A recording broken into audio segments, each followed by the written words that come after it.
कृष्णा, राधे राधे। सभी भक्तों को सादर प्रणाम। आप सभी भक्तों का दिन मंगलमय हो। भगवान विष्णु की कृपा सदा सर्वदा आप सभी के जीवन पर बनी रहे। भक्तों, आज की इस वीडियो में आप सुनेंगे सावन पूर्णिमा की व्रत कथा। द्वापर युग में एक बार यशोदा जी ने कृष्ण से कहा, हे कृष्ण, तुम सारे संसार के रचयिता तथा पालनहार हो। आज कोई ऐसा उपाय मुझसे कहो जिसके करने से स्त्रियों को सौभाग्य की प्राप्ति हो तथा उनकी सभी मनोकामनाएं पूर्ण हो। श्री कृष्ण कहने लगे, हे माता, मैं आपको एक उपाय विस्तार से बताता हूँ। सौभाग्य की प्राप्ति के लिए स्त्रियों को 32 पूर्णमासियों का व्रत करना चाहिए। श्री कृष्ण जी कहने लगे, इस धरती पर एक राजा चंद्रहास की अनेक प्रकार के रत्नों से परिपूर्ण कातिका नाम की नगरी थी। वहाँ पर धनेश्वर नाम का एक ब्राह्मण था और उसकी स्त्री अति सुशील एवं रूपवती थी। दोनों ही उस नगरी में बड़े प्रेम के साथ रहते थे। घर में धन धान आदि की कमी नहीं थी। उनको केवल एक दुख था कि उनके कोई संतान नहीं थी। इस कारण वे अत्यंत दुखी रहते थे। एक समय एक तपस्वी उस नगर में आया। वह तपस्वी उस ब्राह्मण के घर को छोड़कर अन्य घरों से भिक्षा लेकर भोजन किया करता था। एक दिन हमेशा की तरह तपस्वी भिक्षान को प्रेम पूर्वक खा रहा था कि धनेश्वर ने योगी का यह सब कार्य देख लिया। धनेश्वर योगी से बोला, महात्मन, आप सब घरों से भिक्षा लेते हैं परंतु मेरे घर की भिक्षा कभी नहीं लेते। इसका क्या कारण है? योगी ने कहा कि निसंतान के घर की भीख पतितों के अन्न के तुल्य नहीं होती और जो पतितों का अन्न खाता है वह भी पतित हो जाता है। चूँकि तुम निसंतान हो अतः पतित हो जाने के भय से मैं तुम्हारे घर की भिक्षा नहीं लेता हूँ। धनेश्वर यह बात सुनकर अपने मन में बहुत दुखी हुआ और हाथ जोड़कर योगी के पैरों पर गिर पड़ा तथा कहने लगा, हे महाराज, यदि ऐसा है तो आप मुझको पुत्र प्राप्ति का उपाय बताइए। आप सर्वज्ञ हैं, मुझ पर कृपा अवश्य ही कीजिए। मैं पुत्र ना होने के कारण अत्यंत दुखी हूँ। आप मेरे इस दुख का हरण करें। आप सामर्थ्यवान हैं। यह सुनकर योगी कहने लगे, हे ब्राह्मण, तुम चंडी की आराधना करो। घर आकर उसने अपने स्त्री से सब वृतांत कहा और स्वयं तप के निमित्त वन में चला गया। वन में जाकर उसने चंडी की उपासना की और उपवास भी किया। चंडी ने 16वें दिन उसको स्वप्न में दर्शन दिया और कहा, हे धनेश्वर, जा, तेरे पुत्र होगा परंतु वह 16 वर्ष की आयु में ही मृत्यु को प्राप्त हो जाएगा। यदि तुम दोनों स्त्री पुरुष 32 पूर्णमासियों का व्रत विधि पूर्वक करोगे तो वह दीर्घायु होगा। प्रातः काल होने पर इस स्थान के समीप ही तुम्हें एक आम का वृक्ष दिखाई देगा। उस पर चढ़कर एक फल तोड़कर शीघ्र अपने घर ले जाना, अपनी स्त्री को खिलाना। ऋतु स्नान के पश्चात वह स्वच्छ होकर श्री शंकर जी का ध्यान करके उस फल को खा लेगी। तब शंकर भगवान की कृपा से उसको गर्भ हो जाएगा। जब वह ब्राह्मण प्रातः काल उठा तो उसने उस स्थान के पास ही एक आम का वृक्ष देखा जिस पर एक अत्यंत सुंदर आम का फल लगा हुआ था।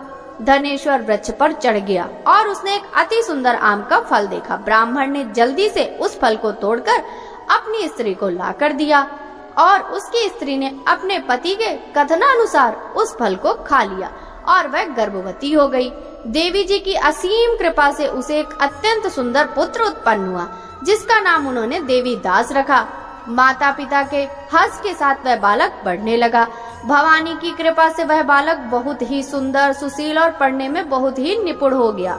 दुर्गा जी की आज्ञा अनुसार उसकी माता ने 32 पूर्णमासी का व्रत रखना प्रारंभ किया था जिससे उसका पुत्र बड़ी आयु वाला हो जाए। 16वां वर्ष लगते ही देवी दास के माता पिता को चिंता हुई कि कहीं उनके पुत्र की इस वर्ष मृत्यु ना हो जाए। इसलिए उन्होंने अपने मन में विचार किया कि यदि यह दुर्घटना उनके सामने हो गई तो वे कैसे सहन कर सकेंगे। इसलिए उन्होंने देवी दास के मामा को बुलाया और कहा कि हमारी इच्छा है कि देवी दास 1 वर्ष तक काशी में जाकर विद्याधन करे, जिसके लिए साथ में तुम चले जाओ और 1 वर्ष के पश्चात इसको वापस लौटा लाना। सब प्रबंध करके उसके माता पिता ने काशी जाने के लिए देवीदास को एक घोड़े पर बैठाकर उसके मामा को उसके साथ भेज दिया। धनेश्वर ने सपत्नीक अपने पुत्र की मंगल कामना तथा दीर्घायु के लिए भगवती दुर्गा की आराधना और पूर्णमासियों का व्रत करना आरंभ कर दिया। इस प्रकार बराबर 32 पूर्णमासी का व्रत पूरा किया। कुछ समय पश्चात मामा और भांजा मार्ग में रात्रि बिताने के लिए किसी ग्राम में ठहरे हुए थे। उस दिन उस गांव में एक ब्राह्मण की अत्यंत सुंदर, सुशील और गुणवती कन्या का विवाह होने वाला था। जिस धर्मशाला के अंदर वर और उसकी बारात ठहरी हुई थी, उसी धर्मशाला में देवीदास और उसके मामा भी ठहरे हुए थे। संयोगवश कन्या को तेल आदि चढ़ाकर मंडप आदि का कृत्य किया गया तो लग्न के समय वर को धनुर्वात हो गया।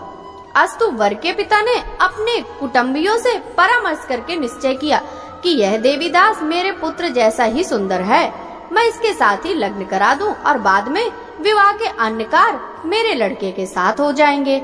ऐसा सोचकर देवीदास के मामा से जाकर बोला कि तुम थोड़ी देर के लिए अपने भांजे को हमें दे दो, जिससे विवाह के लग्न का सब कृत्य सुचारू रूप से हो सके। तब उसका मामा कहने लगा, जो कुछ भी मधुपर्क आदि कन्यादान के समय वर को मिले वह सब हमें दिया जाए, तो मेरा भांजा इस बारात का दूल्हा बन जाएगा। यह बात वर के पिता ने स्वीकार कर लेने पर उसे अपना भांजा वर बनने को भेज दिया और उसके साथ सब विवाह कार्य रात्रि में विधि पूर्वक संपन्न हो गया। पत्नी के साथ वह भोजन न कर सका और अपने मन में सोचने लगा कि ना जाने ये कैसी स्त्री होगी। वह एकांत में इसी सोच में पड़ गया तथा उसकी आंखों में आंसू भी आ गए। तब वधू ने पूछा कि क्या बात है, आप इतने दुखी क्यों हो रहे हैं? तब उसने सब बातें जो वर के पिता व उसके मामा में हुई थी उसको बतला दी। तब कन्या कहने लगी कि यह ब्रह्म विवाह के विपरीत कैसे हो सकता है। देव, ब्राह्मण और अग्नि के सामने ही मैंने आपको ही अपना पति बनाया है, इसलिए आप ही मेरे पति हैं। मैं आपकी ही पत्नी रहूंगी, किसी अन्य की कदापि नहीं। तब देवी दास ने कहा, ऐसा मत करिए, क्योंकि मेरी आयु बहुत ही थोड़ी है। मेरे पश्चात आपकी क्या गति होगी, इन बातों को अच्छी तरह विचार कर लो। परंतु वह दृढ़ विचार वाली थी। बोली कि जो आपकी गति होगी वही मेरी गति होगी। हे स्वामी, आप उठिए और भोजन करिए, आप निश्चय ही भूखे होंगे। इसके बाद देवीदास और उसकी पत्नी दोनों ने भोजन किया तथा शेष रात्रि वे सोते रहे। प्रातः काल देवीदास ने अपनी पत्नी को 3 नंगों से जड़ी हुई एक अंगूठी दी और एक रुमाल दिया और बोला, हे प्रिय, इसे लो और संकेत समझकर स्थिर चित्त हो जाओ। यदि मैं जीवित रहा तो अवश्य वापस आऊंगा, अन्यथा समझ लेना मेरी मृत्यु हो गई। यह समझाकर वह चला गया। प्रातः काल होते ही वहाँ पर गाजे बाजे बजने लगे और जिस समय विवाह के कार्य समाप्त करने के लिए वर तथा सब बाराती मंडप में आए तो कन्या ने वर को भली प्रकार से देखकर अपने पिता से कहा कि यह मेरा पति नहीं है, मेरा पति वही है जिसके साथ रात्रि में मेरा पाणी ग्रहण हुआ था। इसके साथ मेरा विवाह नहीं हुआ। यदि यह वही है तो बताए कि मैंने इसको क्या दिया। मधुपर्क और कन्यादान के समय जो मैंने भूषण आदि दिए थे उन्हें दिखाए और रात में मैंने क्या गुप्त बातें कही थी वह सब सुनाए। पिता ने उसके कथनानुसार वर को बुलवाया। कन्या की यह सब बातें सुनकर वह कहने लगा कि मैं कुछ नहीं जानता। इसके पश्चात लज्जित होकर वह चला गया और सारी बारात भी अपमानित होकर वहाँ से लौट गई। इस प्रकार देवीदास काशी चला गया। जब कुछ समय बीत गया तो काल से प्रेरित होकर एक सर्प रात्रि के समय उसके डसने के लिए वहां आया, परंतु व्रत के प्रभाव से उसको न काट पाया, क्योंकि पहले ही उसकी माता ने 32 पूर्णिमा का व्रत रखा था। इसके बाद मध्याह्न के समय स्वयं काल वहां पर आया और उसके शरीर से उसके प्राणों को निकालने का प्रयत्न करने लगा, जिससे वह मूर्छित होकर पृथ्वी पर गिर पड़ा। भगवान जी की कृपा से उसी समय पार्वती जी के साथ श्री शंकर जी वहां पर आ गए। उसको मूर्छित दशा में देखकर पार्वती जी ने भगवान शंकर से प्रार्थना की, हे महाराज, इस बालक की माता ने पहले 32 पूर्णिमा का व्रत पूर्ण कर लिया था, जिसके प्रभाव से इसका मृत्यु दोष कट गया। भवानी के कहने पर भक्त वत्सल भगवान शिव जी ने उसको प्राण दान दिया। इस व्रत के प्रभाव से काल को भी पीछे हटना पड़ा और देवीदास स्वस्थ होकर बैठ गया। उधर उसकी स्त्री उसकी प्रतीक्षा किया करती थी। जब 16वां वर्ष बीत गया तो देवीदास भी अपने मामा के साथ काशी से चल दिया। इधर उसके ससुर उसको ढूंढने के लिए अपने घर जाने वाले ही थे कि वह दोनों मामा भांजा वहाँ पर आ गए। उसको आया देखकर उसका ससुर बड़ी प्रसन्नता के साथ अपने घर में ले आया तथा बाद में खूब धन के साथ अपनी पुत्री को उसके साथ विदा किया।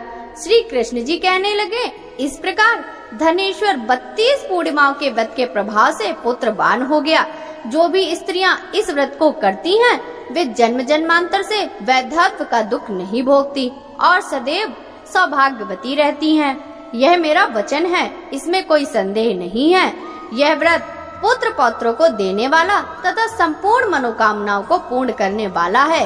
32 पूर्णिमाओं के व्रत करने से व्रती की सब इच्छाएं भगवान शिव जी की कृपा से पूर्ण हो जाती हैं। बोलिए उमा सहित शिव शंकर भगवान की जय। बोलिए कृष्ण भगवान की जय।